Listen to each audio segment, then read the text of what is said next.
दोस्तों, स्वागत है आपका मेरे यूट्यूब चैनल लर्न विद पूजा सलील में। Do like, subscribe and share my YouTube channel for more videos. तो आज का आपका टॉपिक है भारतीय चित्रकला की विशेषताएं।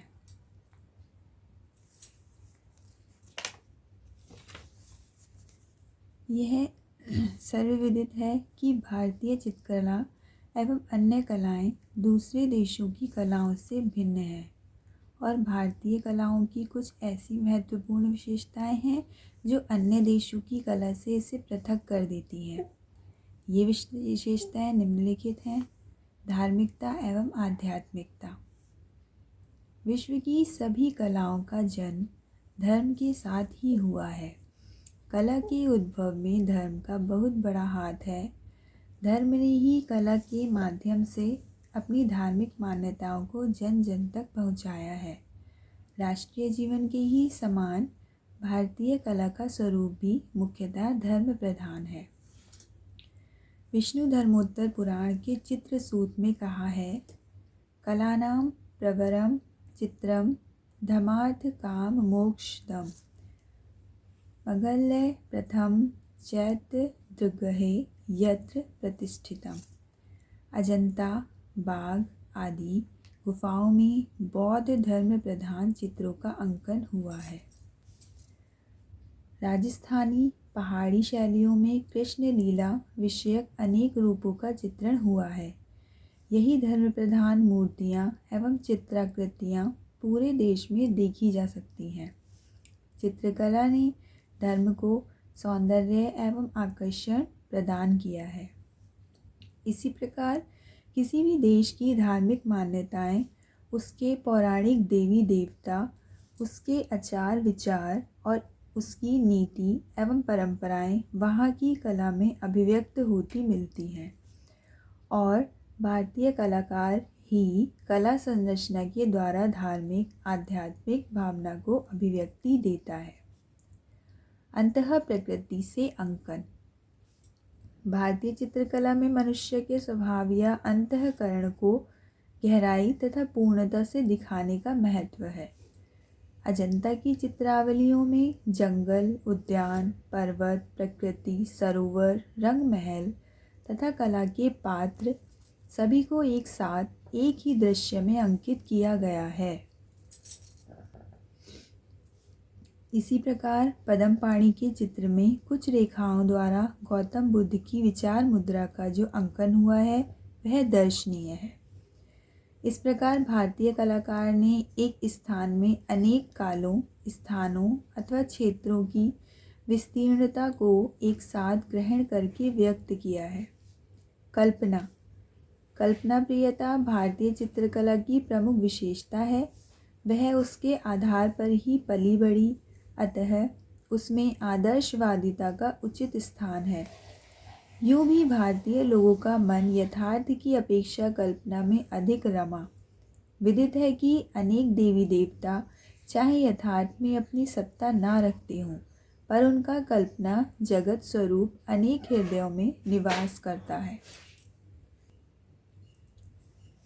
कल्पना का सर्वश्रेष्ठ रूप ब्रह्मा, विष्णु, महेश के साथ में दिखाई देता है। उदाहरण के लिए बुद्ध की जन्म जन्मांतर की कथाएं कल्पना प्रसूत ही हैं। जिस प्रकार सृष्टि का निरंतर सृजन और विनाश जीवन और मृत्यु का शाश्वत नृत्य है, उसी क्रम में नटराज के स्वरूप को भारतीय कलाकार ने कल्पित किया है। प्रतीकात्मकता भारतीय कला की एक विशेषता उसकी प्रतीकात्मकता में निहित है। प्रतीक प्रस्तुत और स्थूल पदार्थ होता है जो किसी प्रस्तुत सूक्ष्म भाव या अनुभूति का मानसिक आविर्भाव करता है। प्रतीक कला की भाषा होती है। सांकेतिक एवं कलात्मक दोनों प्रतीकों का अत्यधिक महत्व है, जैसे स्वस्तिक, सिंह, आसन, चक्र, मीन, श्री लक्ष्मी, मिथुन, कलश, वृक्ष, दर्पण, पद्म, पत्र, वैजयंती आदि। इसी प्रकार नाग एवं जटाजूट में से निकलती जलधारा शिव का प्रतीक है। मोरपंख एवं मुरली कृष्ण का प्रतीक है। कमल पर स्थित श्री लक्ष्मी एक ओर संपन्नता का प्रतीक है तो दूसरी ओर पद्मासन पर विराजमान होकर भौतिकता से निर्लिप्त रहने का आशय प्रकट करती है। जल और कीचड़ से जुड़ा रहकर भी पद्म सदैव जल से ऊपर रहता है, उसके दलों पर जल की बूंदें नहीं ठहरती हैं। इस प्रकार पद्म हमें संसार में रहते हुए भी सांसारिकता से ऊपर उठने का उपदेश देता है। स्वस्तिक की 4 आड़ी खड़ी रेखाएं 4 दिशाओं की, 4 लोकों की, 4 प्रकार की सृष्टि की तथा सृष्टिकर्ता चतुर्मुख ब्रह्मा का प्रतीक है। इसकी आड़ी और खड़ी 2 रेखाओं और उसके चारों सिरों पर जुड़ी 4 भुजाओं को मिलाकर सूर्य की 6 रश्मियों का प्रतीक माना गया है, जो गति और काल का भी प्रतीक है। यूं भी कलाकार नए नए प्रतीकों को भी उपस्थित करते रहते हैं। उदाहरण के लिए कलाकार ने बौद्ध धर्म में बुद्ध की आकृति के स्थान पर कमल बना दिया था। रंगों के द्वारा भी कलाकार ने प्रतीकात्मकता का आभास कराया है। अजंता में चित्रित दर्पण देखती हुई स्त्री के शरीर में हरा रंग भरा गया है, जो ताजगी का प्रतीक है। इसी प्रकार विष्णु और लक्ष्मी पुरुष तथा नारी के प्रतीक हैं। आदर्शवादिता। भारतीय चित्रकार यथार्थ की अपेक्षा आदर्श में ही विचरण करता है। वह संसार में जैसा देखता है वैसा चित्रण ना करके जैसा होना चाहिए वैसा चित्रण करता है, और जब जहाँ से चाहिए की भावना का प्रादुर्भाव होता है तो वहीं से आदर्शवाद आरंभ हो जाता है। राजा को कलाकार आदर्श राजा के रूप में ही चित्रित करता है, प्रेमी को आदर्श प्रेमी के रूप में। इसी प्रकार बुद्ध ज्ञान देने वाले के रूप में आदर्श बन गए। अतः भिन्न भिन्न मतों में भिन्न भिन्न आदर्श हैं, जो कलाओं के लिए प्रेरणा स्रोत रहे हैं।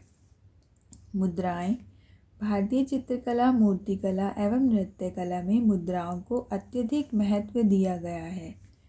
उन्हें आदर्श रूप प्रदान करने के लिए चमत्कारपूर्ण तथा आलंकारिक रूप प्रदान किए गए हैं। आकृति की रचना कलाकार ने यथार्थ की अपेक्षा भाव अथवा गुण के आधार पर की है। मुद्राओं के विधान से आकृति की व्यंजना की गई है। भरत मुनि के नाट्यशास्त्र के अभिनय प्रकरण में अंगों तथा उपांगों के अलग अलग प्रयोगों द्वारा अनेक मुद्राओं का अवतरण किया है।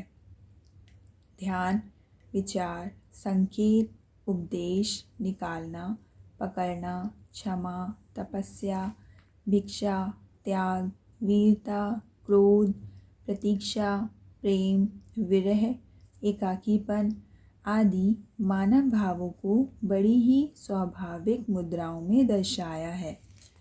अजंता चित्र शैली में दर्शित आकृतियाँ अपनी भावपूर्ण नृत्य मुद्राओं के कारण संसार भर में प्रसिद्ध है। इसी प्रकार मुगल, राजपूत शैलियों में भी विविध नृत्य मुद्राओं के सुंदर भाव रूप का समावेश है। रेखा तथा रंग। भारतीय चित्रकला रेखा प्रधान है, उसमें गति है। रेखाओं द्वारा बाह्य सौंदर्य के साथ साथ गंभीर भाव भी कलाकार ने चित्रों में बड़ी कुशलता से दर्शाए हैं। रेखा द्वारा गोलाई, स्थिति जन्य लघुता, परिप्रेक्ष्य इत्यादि सभी कुछ प्रदर्शित हैं। यूँ तो आकृतियों में सपाट रंग का प्रयोग किया है, किंतु वे सांकेतिक आधार पर है, साथ ही अलंकारिक या कलात्मक योजना पर आधारित है। अलंकारिकता। भारतीय कला में अलंकरण का अत्यधिक महत्व है, क्योंकि भारतीय कलाकार ने सत्यम शिवम के साथ सुंदर की कल्पना की है और इसलिए सुंदर तथा आदर्श रूप के लिए वह अलंकरणों का अपनी रचना में प्रयोग करता है। उदाहरण के लिए खंजन अथवा कमल के समान नेत्र, चंद्र के समान मुख, शुक चंचू के समान नासिका, कदली स्तंभों के समान जंघाएं। इसी प्रकार भारतीय आलेखनों में अलंकरण का उत्कृष्ट रूप दिखाई दिया है। जैसे राजपूत मुगल चित्रों में हाशियों में फूल, पत्तियों, पशु पक्षियों का अलंकरण मिलता है। इसके अलावा अजंता बाग में अलंकृत चित्रावलियाँ मिलती हैं, जिसमें छतों में अलंकरण प्रमुख है। कलाकारों के नाम। प्राचीन काल के कलाकारों ने अपनी कृतियों में नाम अंकित नहीं किए, किंतु राजस्थानी चित्र शैली में कहीं कहीं कलाकार द्वारा चित्रित चित्र पर कलाकार का नाम अंकित किया हुआ मिलता है। मुगल शैली में तो चित्रों में कलाकार के नाम के साथ साथ चित्र में रंग किसने भरे हैं, रेखांकन किसने किया है इत्यादि तक लिखे मिलते हैं। साहित्य पर आधारित। भारतीय चित्रकला साहित्य पर भी आश्रित रही। चित्रकारों ने काव्य में वर्णित साहित्य के अनुरूप ही चित्रों का निर्माण किया, यानी कवियों के द्वारा प्रतिपादित विषयों को ही चित्रकार ने अपने माध्यम के अनुरूप ढालकर प्रस्तुत किया, जिससे उनकी स्वतंत्र अभिव्यक्ति उभर कर सामने आई। सामान्य पात्र। भारतीय कला में सामान्य पात्र विधान परंपरागत रूप में विकसित हुआ है, जबकि पाश्चात्य कला में व्यक्ति विशिष्ट का महत्व है। सामान्य पात्र सही अर्थों में आयु, व्यवसाय अथवा पद के अनुसार पात्रों की आकृति तथा आकृति के अनुपातों का निर्माण करना है। भारतीय कला में अंग प्रत्यंग के माप एवं रूप निश्चित हैं और उन्हीं के अनुसार राजा, रंक, साधु, सेवक, देवता, स्त्री, किशोर, युवक, गंधर्व आदि की रचना की जाती है। इसी प्रकार उनके व्यवसाय के अनुसार उनके चित्र खड़े एवं बैठने की दिशा व स्थान भी निश्चित रहते हैं। नेक्स्ट आपका टॉपिक है कला अध्ययन के स्रोत।